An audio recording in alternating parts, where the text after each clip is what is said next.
In our news bulletin for this evening, Fiji's roving ambassador presents credentials to government, and it's an opportunity for government to present Niue's contribution to the Cyclone Winston Fiji appeal. The cyclone season is officially over, but the Niue Meteorological Service warns the community to remain vigilant as cyclones can still occur outside of the normal season. The Education Department celebrated the graduation of more teacher aides as a valuable addition to their human resource pool, but they also look at the future of this project.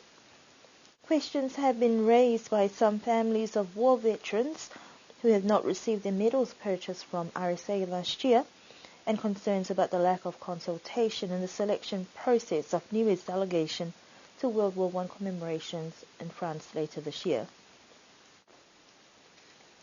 Fiji's roving ambassador to Niue has made her first trip and courtesy visit to present credentials to the Niue government.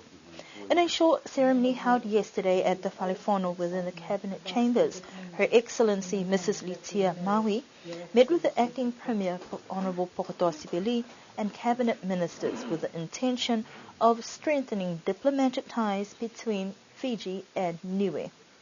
Fiji and Niue can form partnerships in especially capacity building at both institutional level and personal level, human resource level, in areas that matter to us who are from the oceanic regions of the world, including fisheries, including deep sea minerals, including disaster and natural calamities and sustainable development, everything that matter to the SEEDS communities, regardless of which oceanic regions they come from. It's a mark of resilience that we have to be seen to be cooperating with each other, so that when the development partners come in, they shouldn't be asking us, what can we do for you? They should be asking us, what can we do to add value to what it is that you are already doing to help yourselves and each other. That's a mark of resilience. So I'm looking forward to my role to strengthen those kind of cooperation with Niue. At the ceremony, there was also an opportunity for government to present Niue's contribution to a high-level diplomat, and she was very humbled to receive this donation towards the Cyclone Winston Fiji appeal. When I go to these island countries and meet the Fijian communities there, I tell them that they are here as I visit once in a while as ambassador, as a roving ambassador, but they are here permanently as ambassadors for Fiji in your countries. And as such, they have to uphold everything that will keep the relationships between Fiji and your countries, maintain them at that level of collegiality and comfort.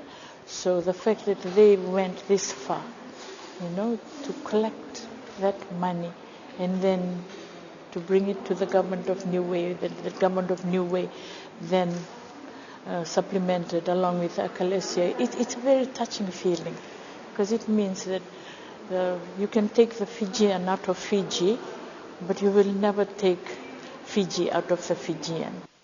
After fundraising by the Fijian community and local residents, as well as contributions from the Ekalesia Niue, this was topped up by the Niue government's contribution to the Fiji Cyclone Winston appeal that amounted to over $40,000 that would go towards rebuilding Fiji.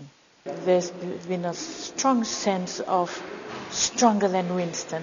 It's a feeling that has transcended right upon everyone, including the small children, that Winston is not going to get us down. We were down, we're now back up, and we'll run. And it's thank you to the international community, well, including Niue now, for having been there for us. We know you've been there for us in thought and prayer, and now in financial contribution that will help us in our post-disaster management strategy, that we're going to go all out and try and complete the recovery efforts that have been started. Her Excellency Maui departed the island today, and She is Fiji's first non-residential High Commissioner to Niue. As the official cyclone season came to an end on the 30th of April, Niue has been fortunate that it has not been affected by any major cyclones lately. Cyclone season in the Pacific is observed from November to April, and this particular season, Niue experienced 4 cyclones with Tuni, Ula, Victor and Winston that had the island on alert. However, there were also cyclones like Zena and Amos that passed by, but not close enough to warrant a cyclone alert for Niue. Neighbouring islands like Samoa, Tonga and Fiji received the full brunt of cyclones, and some communities are still recovering from these natural disasters. The Niue Meteorological Service says that cyclones can still form or occur outside of the season, especially with the dramatic climatic changes. Although the official season is over, the message remains for the community not to be complacent, to take heed of alerts and notifications, and to prepare accordingly to minimize any risks. The Education Department is reveling in the success of the second batch of teacher aides with a graduation ceremony held at Talo's restaurant last week. The Teacher Aid project was initially introduced by the department in partnership with the Open Polytechnic in 2014 to offset an apparent shortage of staff and expertise in the education sector. 11 new teacher aides received their teacher aid certificates after completing months of study and 160 hours of practical training in the schools. With the current success rate, we asked the Director of Education what the future holds and what the department will be doing with the courses on offer. The department has made a decision to, we're not offering it next year, now that we have enough teacher aides to help us in the meantime, so perhaps over the next 3 years we will be offering it again. However, anyone who is interested can come and see us, and we'll provide the contacts at Open Polytech so they can communicate with them direct if they're interested in doing the course on their own. Initially, the courses were paid by the department, and students were obligated to complete course requirements, assignments and practical hours in schools. The opportunity to gain a qualification was a drawcard for some working in other areas within the public service and opened up other career pathways and alternatives.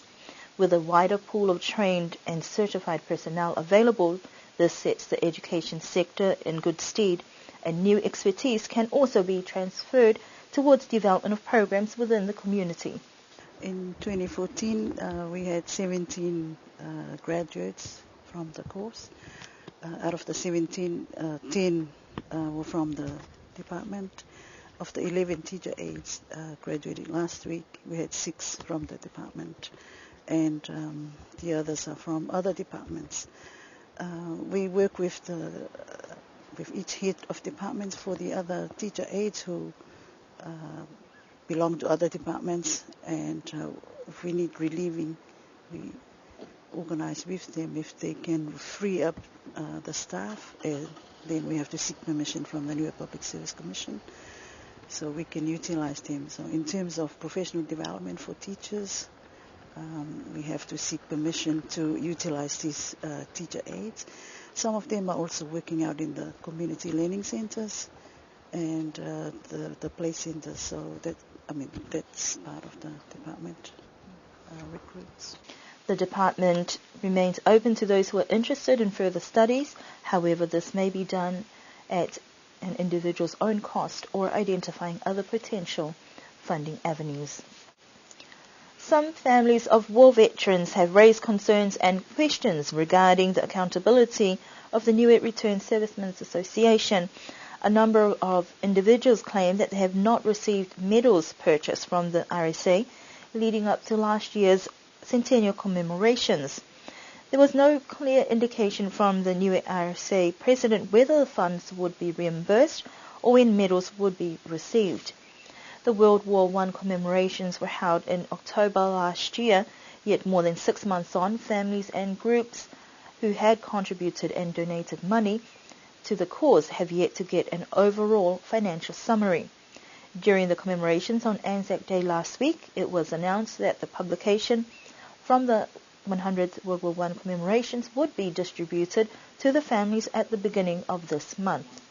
More recently, with the announcement of a delegation who will be going to France in September, there is concern regarding the lack of consultation during the selection process with the villagers, considering they are village representatives. According to the RSA president, they have been working closely with the Niue government to determine who the representatives are for each village based on the individual members' involvement during Anzac over the years. And that concludes our news bulletin for this evening. Do join us again for our next news bulletin on Thursday.